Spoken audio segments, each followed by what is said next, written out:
Terhege-hege nak salam bini orang. Assalamualaikum warahmatullahi wabarakatuh dan salam sejahtera. Hari ini PMX jawab di Parlimen berkenaan dengan sijil halal yang diserahkan kepada Amerika Syarikat dalam perjanjian perdagangan Malaysia-Amerika Syarikat. Kita saksikan jawapan PMX. Saya singgung sedikit tentang tafsiran umpamanya. Terjerit kata kita ni serah halal kepada Amerika Syarikat. Halal itu serah kepada authoritative body di Amerika. Saya pernah tak kala di Washington, tinggal di Reston, Virginia. Imam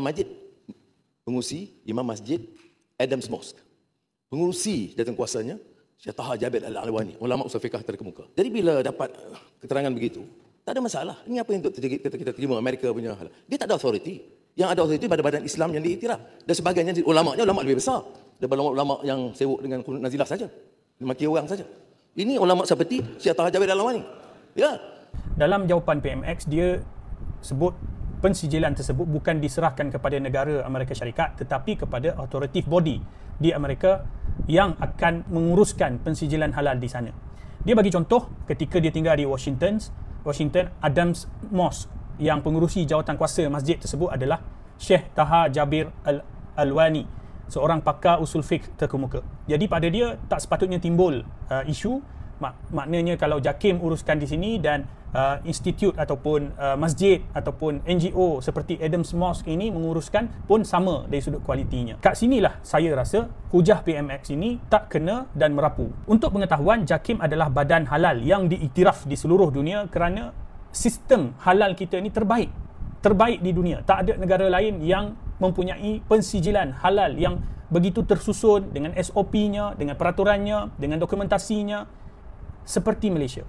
Dan praktis sekarang, mana-mana negara yang nak pensijilan halal JAKIM, dia punya authoritative body mesti mematuhi standard halal JAKIM. JAKIM akan guide mereka, JAKIM akan audit mereka, JAKIM akan certify mereka supaya mereka boleh menggunakan logo halal JAKIM pada produk mereka. Kalau mereka tak patuhi standard SOP dan sebagainya yang ditetapkan oleh JAKIM, maka produk mereka akan di-reject dan tidak boleh masuk ke dalam pasaran negara. Tapi kalau ikut perjanjian perdagangan yang ditandatangani oleh PMX dan Perdana Menteri Amerika Donald Trump, produk makanan dan pertanian yang dikeluarkan oleh negara Amerika boleh menggunakan sijil halal di negara mereka, dan Malaysia tak boleh kenakan syarat tambahan ataupun semakan kedua sebelum masuk ke negara kita.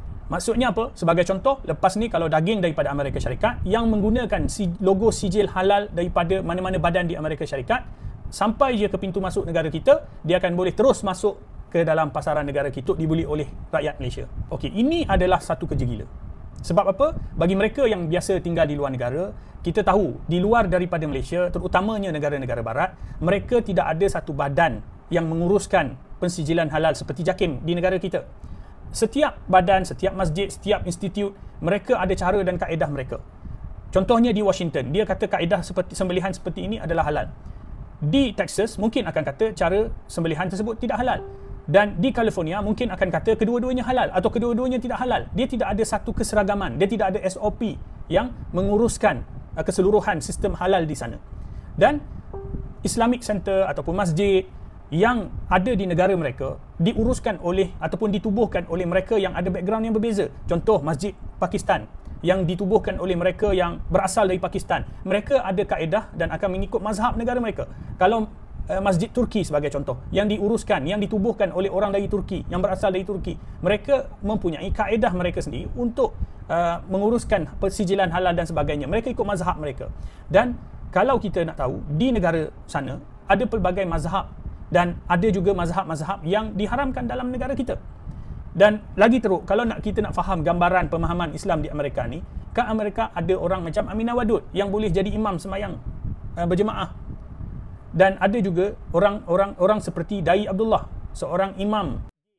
Betul lah contoh yang diberikan oleh PMX itu, maknanya di Masjid Adams Mosque itu diketuai oleh seorang pakar fiqh. Adakah di seluruh Amerika Syarikat, masjid-masjid dia, institut-institut dia, NGO dia mempunyai kepakaran yang sama? Tidak.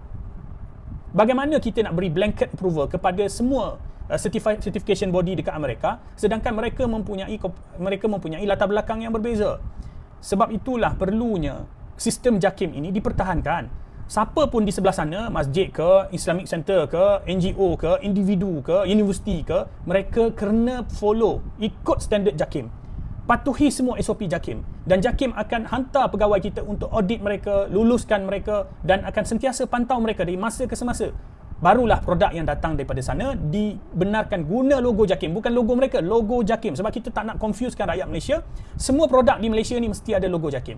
Sebab tu perlu adanya sistem JAKIM dipertahankan. Jadi bila masuk pintu masuk negara, pegawai custom yang akan menerima atau memantau produk yang masuk ini, dia tengok ada logo JAKIM, maka dia akan benarkan masuk. Dan sebab itulah selama ini banyak produk-produk di luar sana, di Amerika, yang di-reject oleh negara kita sebab tidak mematuhi standard JAKIM. Kerana standard halal mereka cap ayam.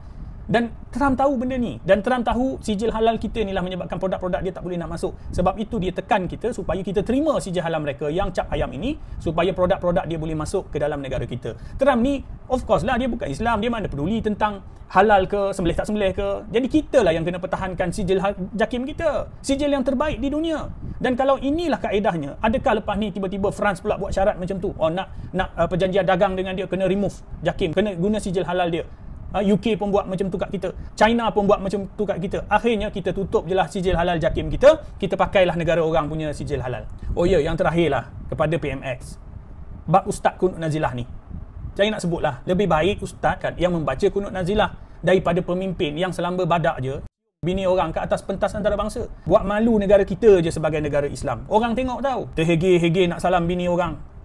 Assalamualaikum warahmatullahi wabarakatuh.